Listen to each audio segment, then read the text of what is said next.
Amados irmãos e irmãs, aqui presentes, aqueles que também estão nos acompanhando do lado de fora, aqueles que estão nos acompanhando pelo nosso canal Coração da Imaculada. Acredito que a liturgia que nós estamos vivendo durante essa Semana Santa, ela por si só, ela diz tudo.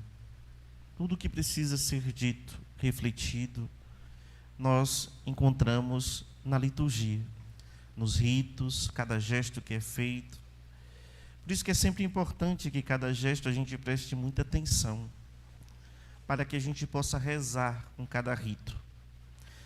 Então as palavras elas não são tão necessárias se a gente conseguir de fato reter a nossa atenção e colocar o nosso coração nesse momento, rezar com a alma e poder a cada gesto, a cada rito, a gente fazer rezando.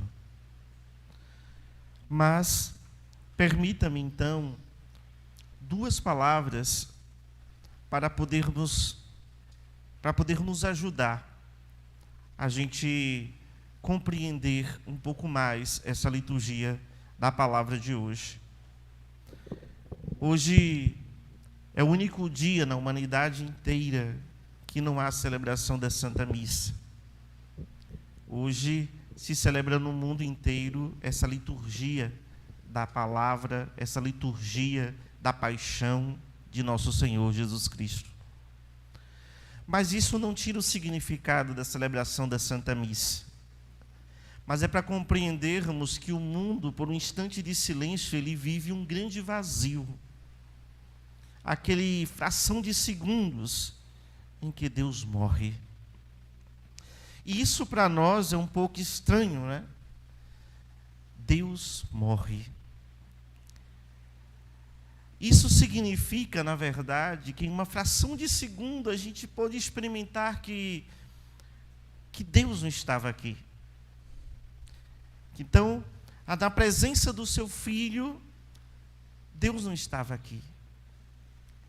Ele precisava, então, passar pela experiência da morte, mesmo que em fração de segundos, mas ele precisou passar pela experiência da morte para poder vencê-la. Pois bem, meus amados irmãos, aqui se encontra, na verdade, a celebração de todo o significado da própria encarnação de Jesus, o porquê ele veio ao mundo, o porquê ele se encarnou e se tornou homem e morou no meio de nós. Ou seja, ele veio para dar a vida. Ele veio para os seus, mas é bem verdade, como nos diz João, no capítulo 1 do seu Evangelho, mas os seus não acolheram.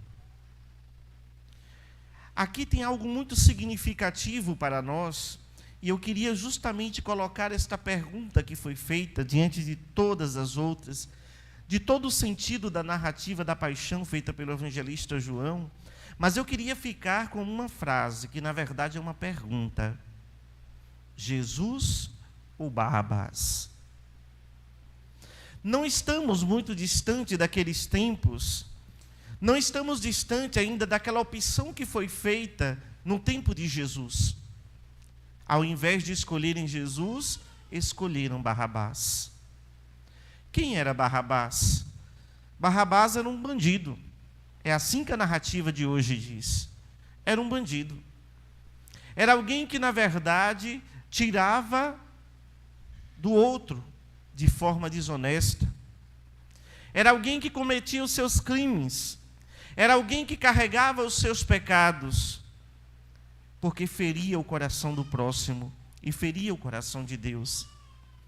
Barrabás era aquele que estava distanciado de Deus, vivia nas trevas, na escuridão, preso no pecado, acorrentado pelos seus próprios crimes.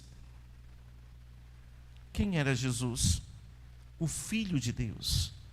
Aquele que veio não para pecar, mas veio para carregar o meu e o seu pecado. É aquele que veio assumir as nossas enfermidades, as nossas feridas, as nossas dores, mas com um objetivo: sarar, curar. Ele assume os nossos sofrimentos, o nosso pecado, para poder nos resgatar, para poder nos libertar. Barrabás não. Barrabás vivia dos seus próprios pecados, mergulhado nos seus próprios pecados, e não tinha o poder e a autoridade de resgatar ninguém. Barrabás, ele não dava a vida, ele tirava a vida dos outros.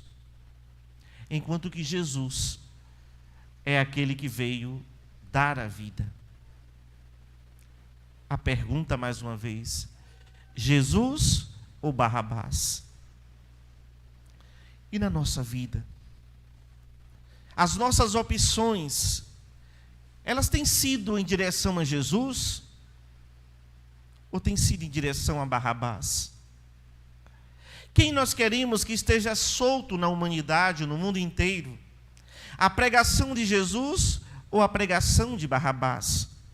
O resgate de Jesus ou a iniquidade de Barrabás? Qual tem sido a nossa opção? O que é que nós, enquanto cristãos, temos escolhido? Qual tem sido a nossa escolha? Será que fizemos como aquele povo? Será que fizemos como os judeus? Como? A quem nós escolhemos? Qual tem sido a nossa escolha todos os dias? A de Jesus ou a de Barrabás? Quem predomina nesse mundo?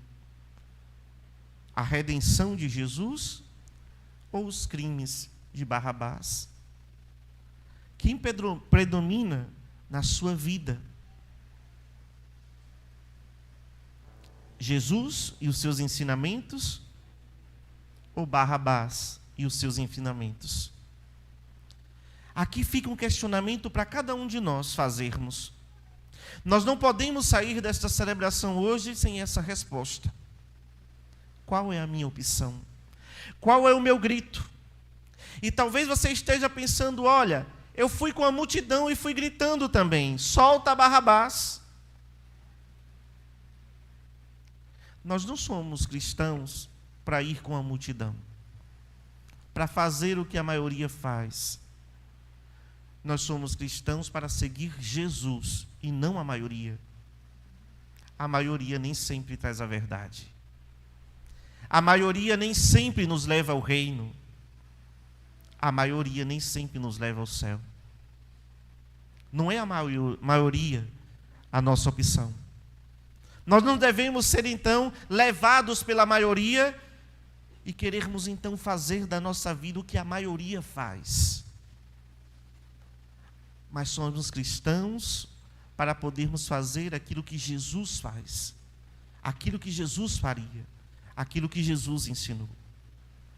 Mais uma vez eu vos pergunto: a quem quereis que esteja liberto, que esteja agindo na sua vida, na sua casa?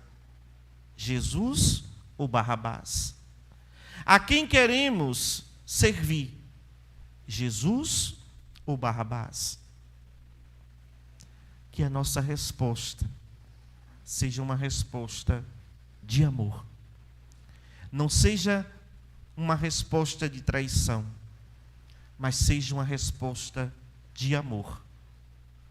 É o Senhor que eu quero. É o Senhor que eu quero que reine na minha vida. Para a multidão, ele pode até não ser rei. Para a multidão, ele pode até não ser considerado Deus. Mas para mim, que creio, ele é o meu rei, o meu Deus, o meu Senhor.